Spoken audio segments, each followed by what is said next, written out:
예루살렘 성벽 재건을 방해하는 온갖 난관을 극복하고 52일 만에 마침내 성벽 공사를 마치게 되자 느헤미야는 다시는 성벽이 무너지는 아픔을 당하지 않도록 레위 지파 사람들을 비롯하여 자신의 동생인 하나니 그리고 성벽 관리 지휘관인 하나냐 등에게 치안 유지를 담당하게 했습니다. 이제는 모든 것이 끝난 것처럼 보입니다. 하지만 더 중요한 것이 남아 있었습니다. 성벽을 재건하는 것이 외적인 재건이었다면 그 후에는 내적인 재건인 바로 신앙의 회복, 신앙의 재건을 해야 했습니다. 본문 1절 말씀이 이렇게 증거합니다. 이스라엘 자손이 자기들의 성읍에 거주하였더니 일곱째 달에 이르러 모든 백성이 일제히 수문 앞 광장에 모여 학사 에스라에게 여호와께서 이스라엘에게 명령하신 모세 율법책을 가져오기를 청하매 7월에 이르자 이스라엘 백성들은 수문 앞 광장에 다 모였습니다. 수문은 정결과 소생을 의미하는 문이었습니다. 그때에 이스라엘 백성들은 에스라로 하여금 율법책을 갖고 오기를 요청했습니다. 그것은 그 당시에 이스라엘 백성들이 심각한 영적 기갈 상태에 있었음과 그로 인하여 말씀을 사모하는 그런 마음들이 백성들 사이에서 커져가고 있었음을 의미하는 것이었습니다. 참된 신앙의 성숙은 말씀에 대한 갈증으로부터 시작합니다. 그래서 시편 기자는 시편 119편 131절에서 이렇게 고백했습니다. 내가 주의 계명들을 사모함으로 내가 입을 열고 헐떡였나이다. 그리고 에스라 역시 백성들의 요구에 잠시만 기다려달라고 하지 않았습니다. 그는 그들에게 바로 하나님의 말씀을 들려줄 수 있었습니다. 에스라가 그렇게 할 수 있었던 이유는 에스라 7장 10절이 잘 알려주고 있습니다. 에스라가 여호와의 율법을 연구하여 준행하며 율례와 규례를 이스라엘에게 가르치기로 결심하였었더라. 바른 결심은 삶과 신앙을 새롭게 하는 출발점이 됩니다. 에스라의 말씀에 대한 결심이 사람을 변화시키는 기폭제가 되었습니다. 그것이 가능한 이유는 하나님의 말씀은 능력이기 때문입니다. 2절에서 3절이 이렇게 말씀합니다. 일곱째 달 초하루에 제사장 에스라가 율법책을 가지고 회중 앞 곧 남자나 여자나 알아들을 만한 모든 사람 앞에 이르러 수문 앞 광장에 있어 새벽부터 정오까지 남자나 여자나 알아들을 만한 모든 사람 앞에서 읽음에 뭇 백성이 그 율법책에 귀를 기울였는데 이스라엘의 종교력으로 일곱째 달에는 여러 신앙의 절기가 있는 굉장히 중요한 달입니다. 나팔절이 있고 대속제일이 있고 초막절이 있습니다. 일곱째 달 초하루는 나팔절입니다. 그날에 나팔을 불어서 절기가 시작되는 것을 알렸는데 그날에는 일을 그치고 하나님의 말씀을 들으며 제사를 드렸습니다. 그 나팔절에 에스라는 새벽부터 율법책을 읽기 시작했습니다. 이 새벽부터의 문자적인 뜻은 빛에서부터입니다. 그러니까 에스라는 해 뜨는 시각부터 말씀을 읽기 시작한 것입니다. 그 시각이 오전 6시라면 정오까지 6시간 동안이나 읽었던 것입니다. 더 중요한 것은 이스라엘 백성들이 그 말씀을 듣기 위해서 말씀을 알아들을 만한 사람들은 모두 아침 일찍 새벽에 모였다는 것입니다. 신앙의 열정은 곧 말씀외로의 열정과 동의어입니다.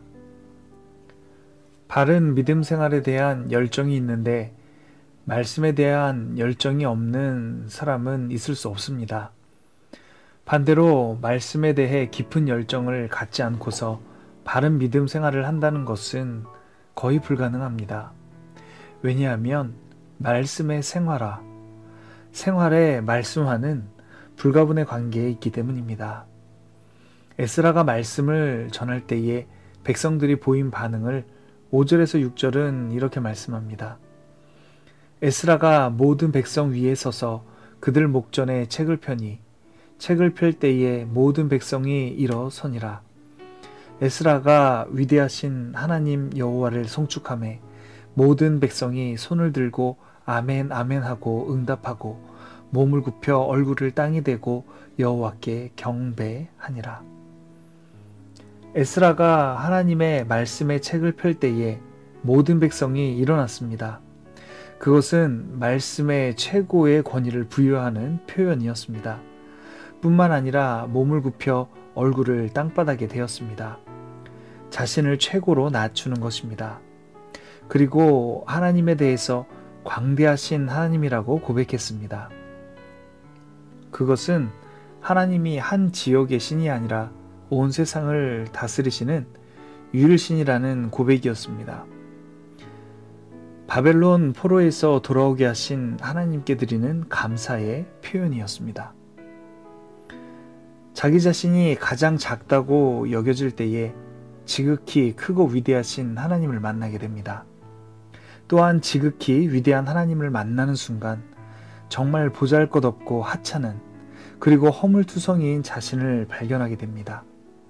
이것은 우리의 신앙생활을 돌아보면 금방 알 수 있습니다. 지금 이스라엘 백성들이 그 경험을 하고 있는 것입니다. 계속해서 8절에서 9절 상반절은 이렇게 말씀합니다. 하나님의 율법책을 낭독하고 그 뜻을 해석하여 백성에게 그 낭독하는 것을 다 깨닫게 하니 백성이 율법의 말씀을 듣고 다 우는지라. 레위 사람들이 나서서 에스라가 낭독한 율법을 포로지에서 사용했던 아람어로 번역을 해주고 그 뜻을 상세히 설명해 주었습니다. 이것은 당시 이스라엘 백성들 중에는 오랜 이방 생활로 인해서 모국어를 잊어버리고 통용되었던 아람어만을 알고 있는 사람들이 있었기 때문이었습니다. 에스라와 레위 사람들의 해석을 듣고 이스라엘 모든 백성이 울었습니다. 자신들의 죄를 참회하고 하나님과 하나님의 말씀에 대한 무지를 통곡했다는 의미입니다. 이때에 느헤미야와 에스라가 이렇게 말했습니다. 9절에서 10절입니다. 백성이 율법의 말씀을 듣고 다 우는지라. 총독 느헤미야와 제사장 겸 학사 에스라와 백성을 가르치는 레위 사람들이 모든 백성에게 이르기를 오늘은 너희 하나님 여호와의 성일이니 슬퍼하지 말며 울지 말라 하고 느헤미야가 또 그들에게 이르기를 너희는 가서 살찐 것을 먹고 단 것을 마시되 준비하지 못한 자에게는 나누어 주라. 이날은 우리 주의 성일이니 근심하지 말라. 여호와로 인하여 기뻐하는 것이 너희의 힘이니라 하고. 우리의 신앙생활에 눈물이 있어야 하지만 근본적으로 신앙이란 기뻐하는 것입니다. 신앙을 갖게 된다는 것은 하나님과 원수되었던 존재가 하나님의 자녀가 되는 것이요. 영원히 멸망받을 존재가 영원한 생명을 얻게 되는 것과 동일한 의미입니다.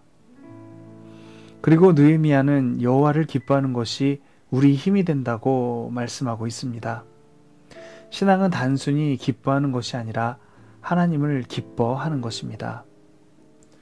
신앙생활을 하면서 많은 그리스도인들이 신앙생활을 통해서 얻게 되는 세상적인 복의 시선을 빼앗길 때가 많이 있습니다. 복을 주시는 하나님을 바라보는 것이 아니라 하나님의 손에 있는 그 복의 마음을 빼앗길 때가 많다는 것입니다.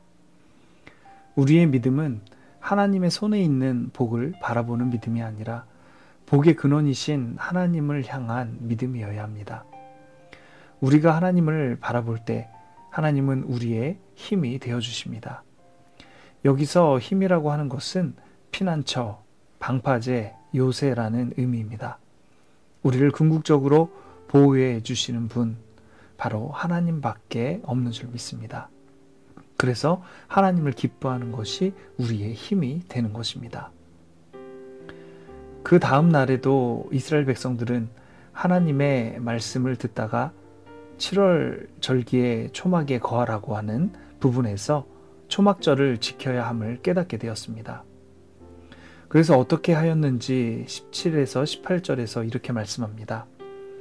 사로잡혔다가 돌아온 회중이 다 초막을 짓고 그 안에서 거하니 눈의 아들 여호수아 때로부터 그 날까지 이스라엘 자손이 이같이 행한 일이 없었으므로 이에 크게 기뻐하며 에스라는 첫날부터 끝날까지 날마다 하나님의 율법책을 낭독하고 무리가 이레 동안 절기를 지키고 여덟째 날에 규례를 따라 성회를 열었느니라. 여호수아 이래로 온 국민이 이렇게 대대적으로 초막절을 지키는 것은 약 1000년 만의 일이었습니다. 이스라엘 백성들이 말씀을 듣다가 그동안 지키지 못했던 초막절을 발견한 것처럼 말씀을 깊이 묵상하는 사람만이 그 보이지 않는 하나님을 보는 그런 은혜를 만나게 됩니다. 그래야만 그 뜻에 또한 순종할 수 있습니다. 이스라엘 백성들에게는 3대 절기인 무교절, 칠칠절, 초막절이 있습니다. 이것은 다 추수와 관련이 있었습니다. 이스라엘 백성들은 1년에 3번 추수를 했는데 그것들은 모두 3대 명절과 관련이 있었습니다. 겨울 보리를 거둘 때의 명절이 무교절이었고 여름 보리와 밀을 거두는 때의 명절이 맥추절, 올리브와 포도를 거두는 때의 명절이 수장절이었습니다. 그리고 이 명절들은 모두 다른 이름이 있었습니다. 그것은 농경적인 요소와 역사적인 요소가 결합되어 있기 때문이었습니다. 겨울 보리를 추수하고 묵은 누룩을 없애는 무교절이 출애굽이라는 역사적 사실과 결합하여 만들어진 절기가 바로 유월절이었습니다. 또 여름 보리와 밀을 거두는 수확의 성격이 강한 맥추절이 시내산에서 계명을 받은 역사적 사실과 결합된 것이 칠칠절이었습니다. 그리고 1년 중 마지막 추수를 축하하는 수장절과 이스라엘 광야 생활이라는 역사적 사실이 결합된 것이 초막절이었습니다. 초막절이 마지막 절기이기 때문에 인생에도 마지막 추수 때가 있음을 각인하게 되어서 영원한 하나님의 나라를 사모해야 함을 깨닫곤 했습니다. 이스라엘 백성들이 이렇게 그들의 신앙을 새롭게 할 수 있었던 것은 그동안 멀리했던 하나님의 말씀을 들었기 때문입니다. 이 세상에서 어떻게 하면 우리가 하나님의 다스림 속에 있음을 확인할 수 있습니까?